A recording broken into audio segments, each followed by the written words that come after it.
They talked about the future like it was already real, a trip, a home, a life together, and somehow none of it ever actually happened. You didn't imagine it. You remember the exact words, the exact evening. It felt so real that you may or may not have quietly looked up throw pillows. And when it didn't happen, there was always a reason, a good one. So you waited. That waiting has a name, and today we're breaking down exactly how it works. It's called future faking, describing a future in vivid, convincing detail with no real intention or no real ability to follow through. Basically, a movie trailer for a film that never gets made. Psychologist Dr. Ramani Durvasula, who has studied narcissistic relationship patterns extensively, describes future faking as one of the most effective tools for keeping someone emotionally invested without any actual commitment. Effective and mildly diabolical. The key detail is this. In the moment it's said, it often doesn't feel like a lie. It feels like excitement, like connection, which is exactly what makes it so convincing and so annoying in hindsight. So let's walk through the pattern step by step, because once you see the shape of it, it becomes impossible to unsee, like a typo in a huge sign. Stage 1. The promise.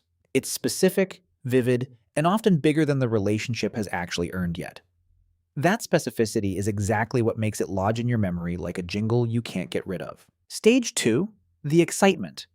You start imagining it, telling people about it maybe. The dream stops being theirs and quietly becomes the whole group chat's business too. Stage 3. The postponement. Something comes up. Timing, money, circumstances. It's never canceled outright, just pushed, always with a reason so reasonable you'd feel rude questioning it. Stage 4. The new promise. Right when the disappointment starts to settle, a new vivid detail arrives, sometimes even bigger than the last one. A sequel, and somehow the sequel always has a bigger budget. And the loop resets. Promise, excitement, postponement, new promise. Each cycle keeping you invested without ever requiring a single real step forward. A subscription with no delivery date. So why does this work so well, especially on people who genuinely love deeply? Because the loop is powered by something real, and something you should never actually feel bad about: hope. Hope isn't naive, it's one of the most human things about you. Future faking doesn't exploit weakness. It exploits exactly the part of you capable of real love, which is a rude thing to weaponize, frankly. This connects to something called intermittent reinforcement. The same reward pattern that makes a slot machine so hard to walk away from, minus the free drinks. Unpredictable rewards are, neurologically, more compelling than steady, reliable ones.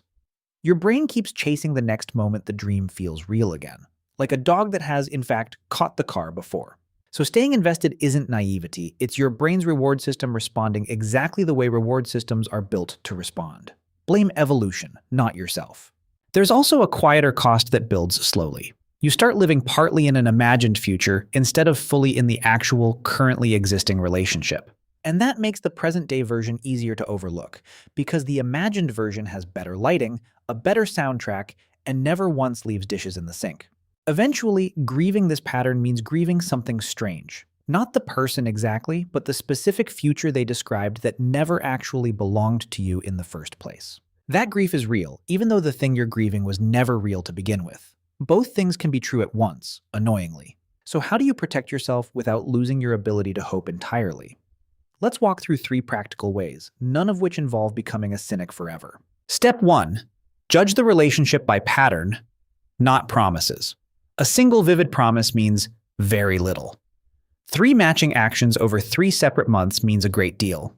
And yes, you're allowed to keep score. This means keeping a simple, honest tally in your own mind, not to punish anyone, just to see clearly what's actually happening, instead of what's being narrated to you. Step 2.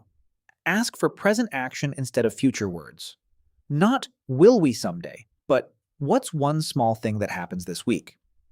It's the difference between a promise and a calendar invite.